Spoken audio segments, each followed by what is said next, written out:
Thank you, Mr. Speaker, for the opportunity, and I congratulate the Minister alongside what my colleagues have said. He's running a ministry that is massive, ably. I just wanted to ask the Minister, what informed the change to return the chairing of the Education Board to the county commissioners? We know currently it was chaired by an eminent educationist from the county, which meant that they were able to, the education committee is independent of everything else and they concentrate on education. We know registrations of schools have not been completed and it is something continuous. We know that there are schools that do not even have title deeds. It is their agenda. We know there are issues of indiscipline and discipline that need to be dealt with. If it is given to the county commissioner, how can we be assured that they will have enough time for this? Because some county commissioners are faced with insecurity issues, food insecurity also, poverty issues. There are so many issues that they're dealing with. What really informed, and did the commission, the committee that was dealing with reforms, touch on this matter also? Thank you. Okay, Honorable CS. Yeah, thank you very much, Honorable Speaker. One, what informed this was that the Presidential Working Party went around the 47 counties.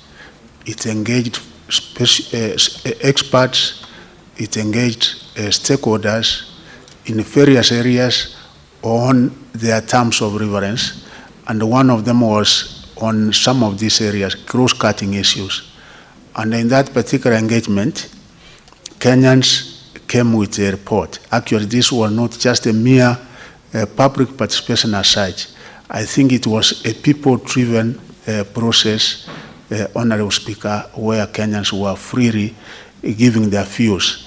And if I can also say on this, is that government, the main coordinating body is the county commissioners at the level of the county, such that overall they are supposed to not only to oversee and to coordinate, but to be part and parcel of whatever government initiatives and government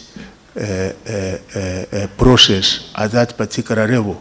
Indeed, I was such when I served as district commissioner. We had what we used to call district education boards, and during that particular time when we had district education boards, the district commissioner was then the chairman of the district education board. The experience we have had for the last few years, I think, has pointed out to quite a number of problems that we encounter in our school management when you just have the county commissioner as a member of such a key committee, because, you know, we are saying of human capital, developing it at that very young stage.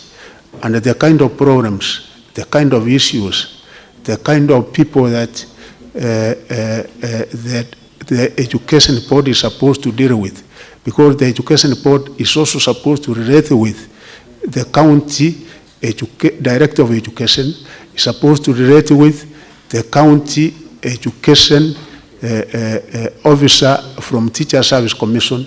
So when you find somebody who does not have some kind of authority placed in a government office, there are certain recommendations which are recommended by the county education board.